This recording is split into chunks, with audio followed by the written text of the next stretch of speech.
Most people believe that the problem in life is earning too little.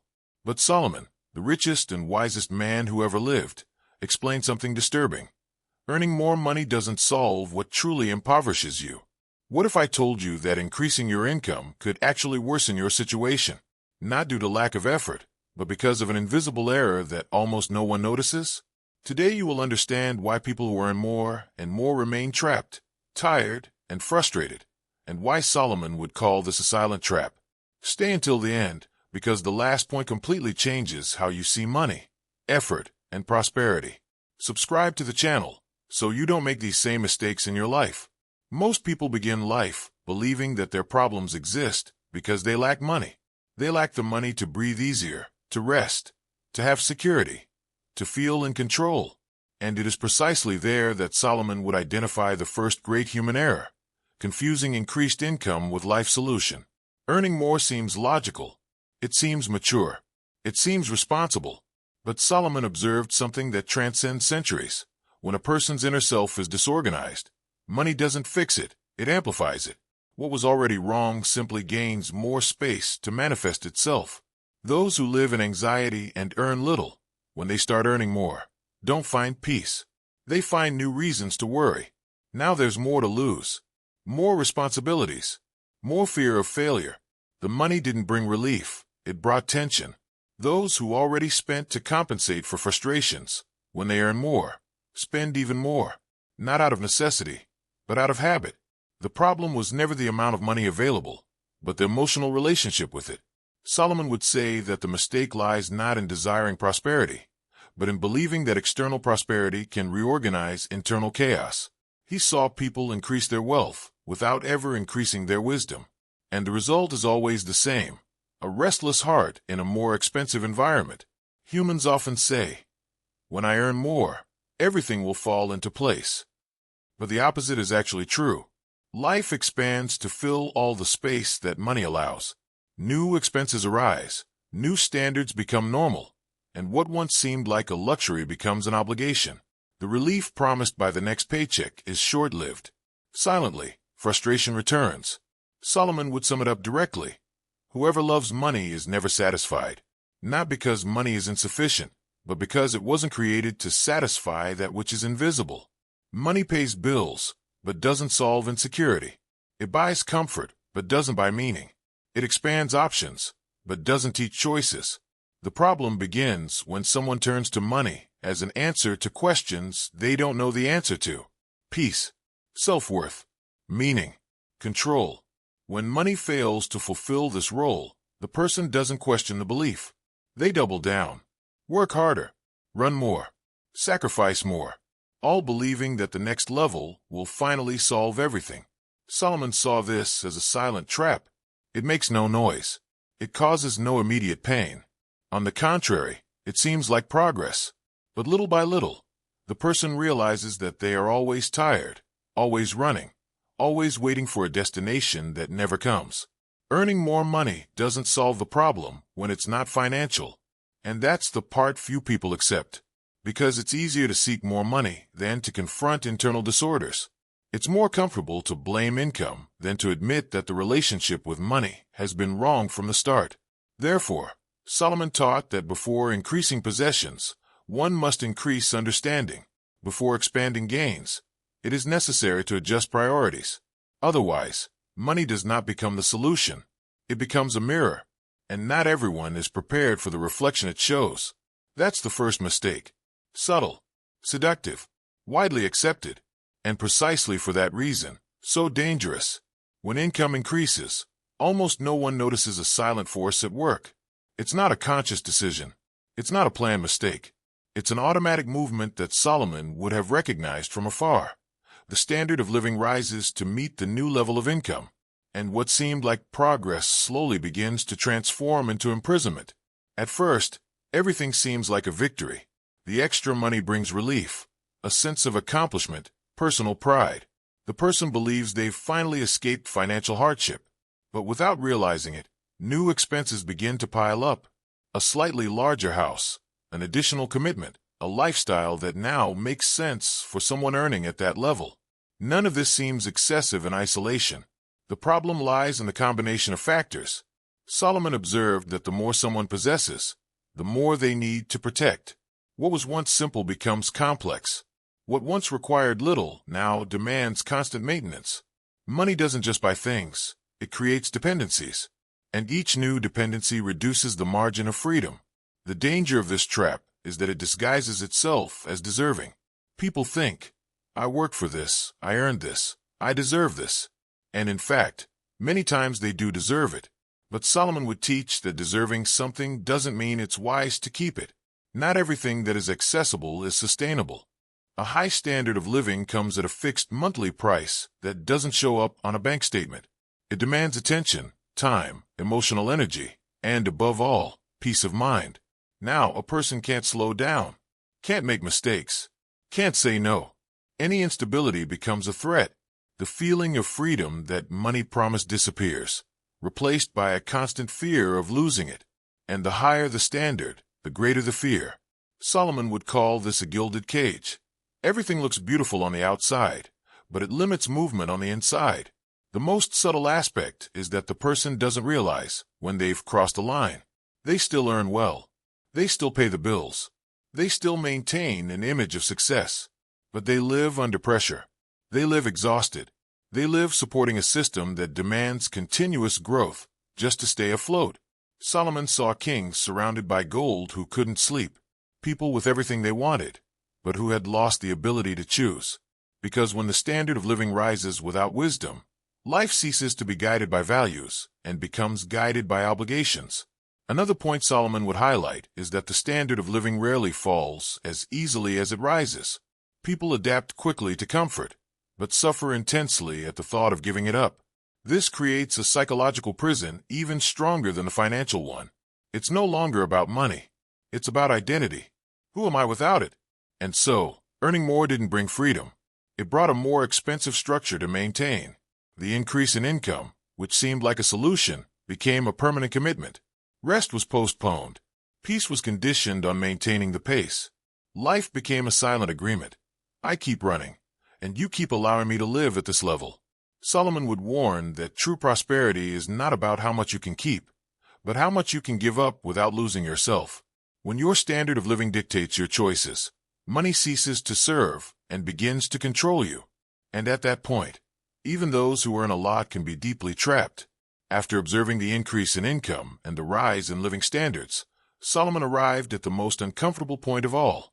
The problem was not outside, but within. He realized that human beings do not suffer from a lack of money, but from an excess of expectations placed upon them. Internal dissatisfaction is the true driving force behind the endless pursuit of more. Solomon had access to everything anyone could desire: limitless wealth, absolute power, pleasure, public recognition. And yet, he recorded that the human heart remained restless, not because something was lacking in the environment, but because something was out of balance within. He understood that when the mind does not learn to be content, nothing is ever enough. Dissatisfaction doesn't stem from scarcity. It stems from comparison. And the more someone grows financially, the wider the field of comparison becomes. New benchmarks emerge. New standards become visible. What once seemed like a lot now seems commonplace. And the heart, without realizing it, begins to desire not what it needs, but what it sees. Solomon observed that money has a dangerous characteristic. It promises future satisfaction. Always future, never present. A person believes they will be happy when they reach a certain level, a certain value, a certain status. But when they get there, the feeling doesn't follow. The goal moves. The finish line recedes. This mechanism generates silent frustration. The person doesn't understand why. Even having achieved what they wanted, they continue to feel empty. So they conclude that they haven't come far enough yet. They work harder. They sacrifice more. And without realizing it, they enter a cycle where money ceases to be a tool and becomes a pursuit. Solomon would say that this is where many go astray, not because they are greedy, but because they confuse satisfaction with accumulation. They believe that the next gain will correct an inner unease that was never financial. The result is a life of constant effort without a sense of accomplishment. Another aspect that Solomon identified is that inner dissatisfaction contaminates all areas of life. Relationships become transactional. Rest turns into guilt. Silence is unsettling. The mind never shuts off because there is always something to conquer, someone to surpass, a number to reach. In this scenario, money doesn't bring peace. It becomes a constant reminder that it's still not enough. And that's devastating because the more a person earns, the further they get from a feeling of contentment. External prosperity grows, while internal stability diminishes. Solomon would summarize this problem directly. Whoever doesn't learn to be content with what they have will never be satisfied with what they achieve. It's not about giving up on growth, but about understanding that growth without contentment generates anxiety, not fulfillment. Internal dissatisfaction causes money to be burdened with a responsibility it cannot fulfill. It becomes responsible for happiness, identity, and a sense of worth. And when it fails, because it always does, the emptiness deepens. Therefore, Solomon taught that true wealth begins when the heart finds balance, when the mind learns to still, when desire ceases to govern decisions. Without this, earning more only intensifies the inner turmoil, and no amount of money can silence a heart that has never learned to rest. After identifying his errors and exposing his inner dissatisfaction, Solomon presented a principle that goes against common thinking. Before wealth comes order. He understood that prosperity does not arise from increased resources, but from inner alignment. When life is disordered, any growth becomes a burden. Solomon did not begin his journey asking for gold, land, or power. He asked for understanding. He asked for wisdom to govern himself before governing anything else.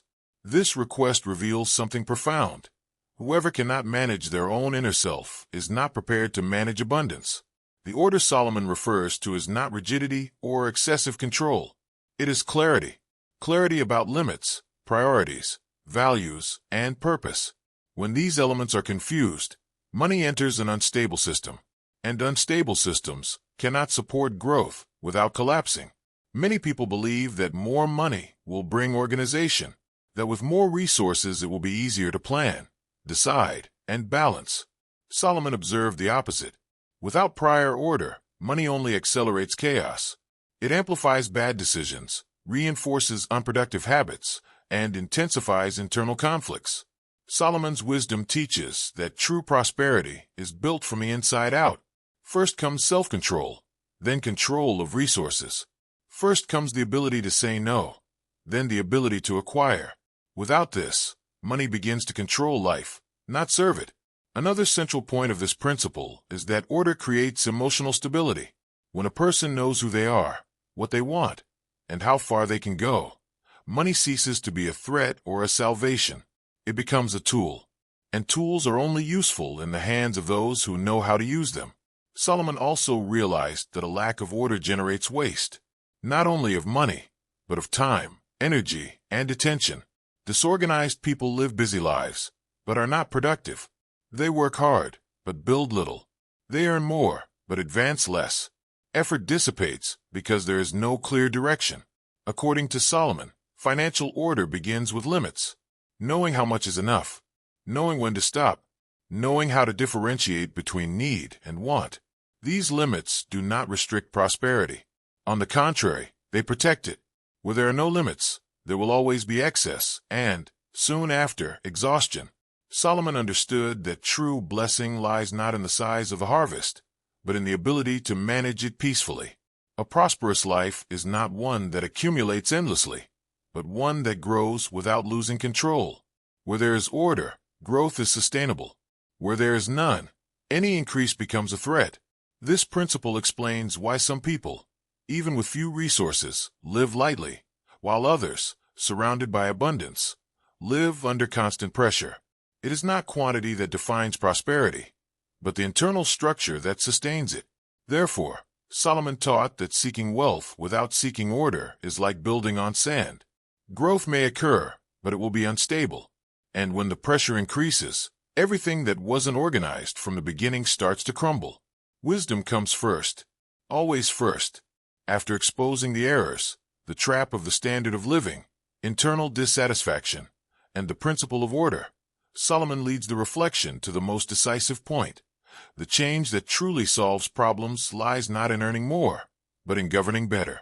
For him, true power was not in the quantity of resources accumulated, but in the ability to conduct one's own life with mastery and clarity. Solomon stated that he who governs himself is stronger than he who conquers cities. This statement reveals the core of all lasting prosperity. When a person lacks self-control, money becomes a demanding master. When there is self-control, money returns to its rightful place, an instrument at the service of conscious decisions.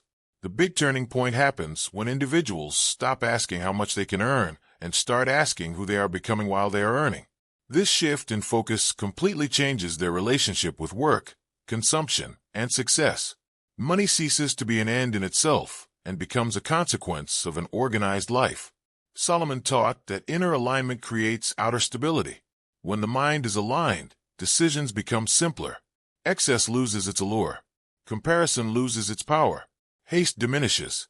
The person no longer runs to prove their worth because they already know who they are. At this point, prospering ceases to be an attempt at compensation and becomes natural expansion.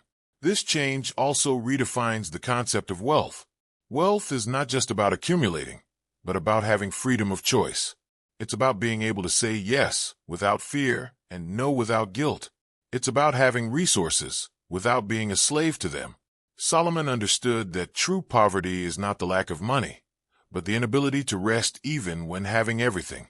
When someone adjusts their inner self, something curious happens. Money begins to flow with less emotional effort. Decisions become more strategic. Waste decreases. Growth becomes consistent. Not because the person started earning more by force, but because they stopped wasting energy fighting against themselves. Solomon warned that many seek financial transformation when, in reality, they need a transformation of perspective. Until that happens, any increase in income will be absorbed by old habits, old fears, and disordered desires. Money comes in, but it doesn't stay. It grows, but it doesn't build anything. The change that solves problems is silent. It doesn't immediately show up in the numbers, but it appears in peace. It appears in clarity. It appears in the ability to wait. When the heart finds balance, money ceases to be an obsession and becomes a consequence. Solomon concluded that true prosperity doesn't begin in the bank account. It begins in the mind. When this truth is understood, a person stops living by chasing and starts living by building. And everything that is built with wisdom withstands the test of time. Final closing. If this message resonated with you, it's because on some level you've realized that not all growth is progress, and not all gain brings freedom. Ancient wisdom remains relevant because humanity continues to make the same mistakes, only on a larger scale. Here on this channel, each video is an invitation to see life with more clarity, depth, and direction. If you want to learn principles that have endured for centuries and still govern money, choices, and destiny, subscribe to the channel now. The next video will reveal the modern habit that Solomon would advise abandoning immediately because it seems harmless, but exacts a high price over time. Sign up and continue this journey of wisdom.